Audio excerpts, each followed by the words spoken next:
on your side. This is WNCT 9 News at 6.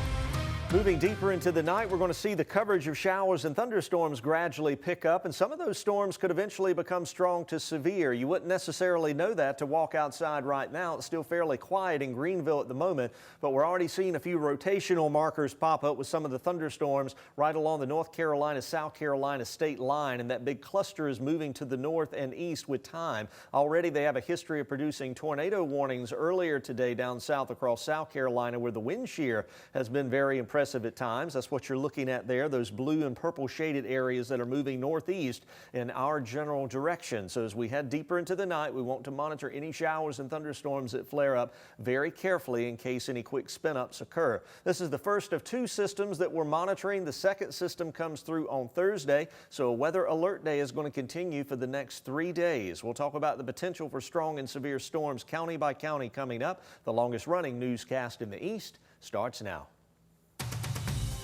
Now at 6, the results of a new poll are in, where candidates stand in our state's U.S. Senate race and what it means for the election coming up in November.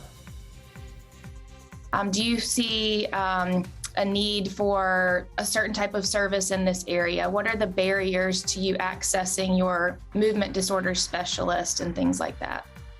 Researchers at ECU are seeking to improve care for Parkinson's disease. More on what they're hoping to change coming up. Downward COVID-19 trends creating positive effects for Camp Lejeune. I'm Cheyenne Pagan, and coming up, I'll tell you more about a recent move made by Naval Medical Center.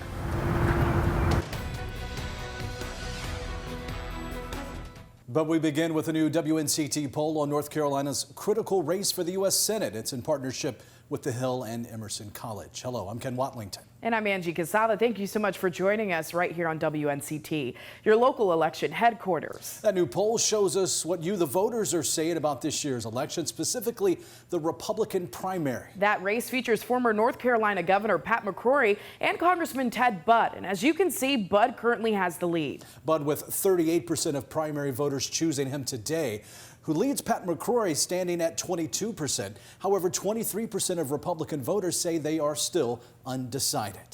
One of the big takeaways from this poll is that for the first time, Ted Budd has a clear lead in the primary. Part of what's driving that is the endorsement he got from former President Donald Trump. Our poll found among Republican voters, 59% of them told us that Trump's support makes them more likely to vote for a candidate. On Saturday, Trump will be in North Carolina holding a rally for Budd and other candidates he's backing. Spencer Kimball, executive director of Emerson College polling, says the results were not what he was expecting, and this weekend could give Budd a bump as well.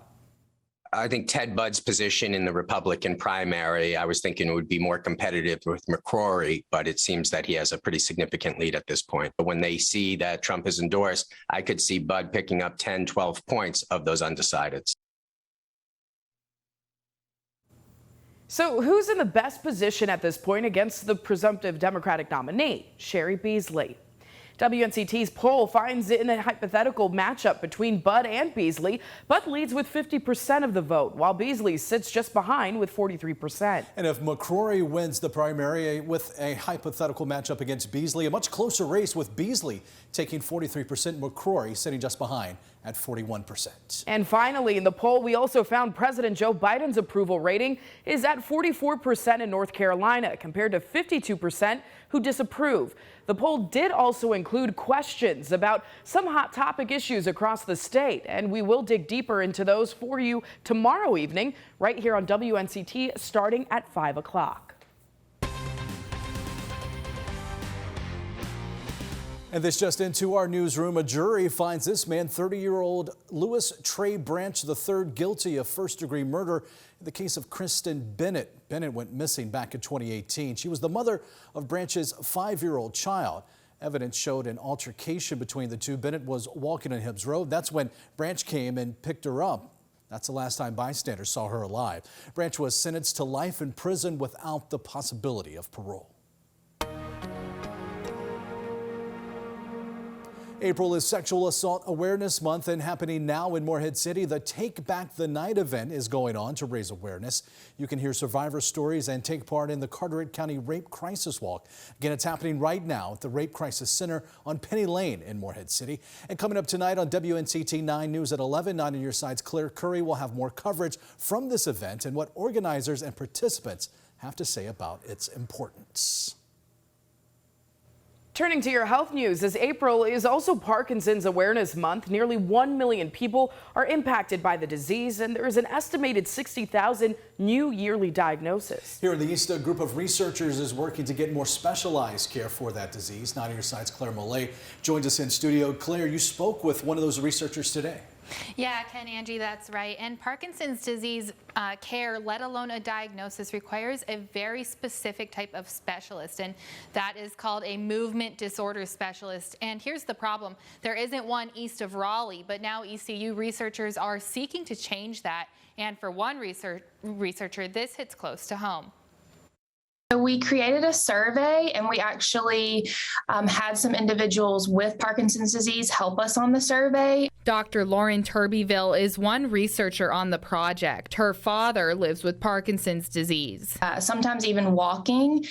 People with Parkinson's often experience what's called freezing gait, where they just feel like they're stuck for a minute. And it takes them a minute to actually just get walking again. She says her dad lives in South Carolina, where he also experiences a lack of care providers. So he has to travel about 3 hours to a movement disorder center in Charleston, South Carolina. She says the goal is to gather enough research to be able to lobby for a movement disorder specialist here in Greenville. And we hope to be able to partner with somebody at Vidant, hopefully in the neurology department, could bring a movement disorder specialist in terms of lobbying for, more support in the area. She says the research should wrap up in the next few weeks. We are thankful to see that there are still participants coming in and surveys being completed, so we don't want to close it quite yet. And once it's complete, now how can we help? Whether that's having a pop-up clinic in some of the more rural areas, or improving access to maybe telehealth and helping with technology or telehealth trainings. And she says she hopes those measures will help until they are able to bring a movement disorder specialist to Greenville. She says larger cities and medical universities usually have a movement disorder specialist, but Greenville is just not as large as some others in the state. However, it is a medical hub for a lot of people living in rural areas, leading to a pretty big need for more Parkinson's care. In studio, Claire Mollet, 9 on your side. Claire, thank you. Moving forward, that's what Naval Medical Center says they're doing after they recently took down a COVID-19 testing tent aboard Camp Lejeune. 6 months ago, they put the tent up in an effort to cope with the surge of testing demands. 9 on your side, Cheyenne Pagan covered this right after it happened. Now she takes us back on base to check in with how they're doing with the decrease in COVID-19 numbers. Corpsmen working at Naval Medical Center on board Camp Lejeune have had a mission since the beginning of the pandemic, and that's to sink COVID-19. Numbers on a downward trend. Like the rest of the world, Camp Lejeune is no exception to the positive news. Base officials say they're encouraged by what they're seeing. So much so, they got rid of their secondary testing tent because it was no longer needed. And coming up, they'll have a way to get at-home testing kits into the hands of beneficiaries, helping with the national containment strategy. We have an event at the Camp Lejeune Marine Corps Exchange from 10 a.m. to 2 p.m. in which we will give 2 free home test kits to TRICARE beneficiaries. We want these test kits to get in the hands of our beneficiaries where they have access to rapid results within 15 minutes of testing so they can make an informed, quick decision. Officials acknowledge COVID-19 isn't going away anytime soon, so they will keep monitoring the situation. The medical center now administers COVID-19 tests at the clinic annex from 8 a.m. until noon, Monday through Friday. On board Camp Lejeune, Cheyenne Pagan 9 on your side.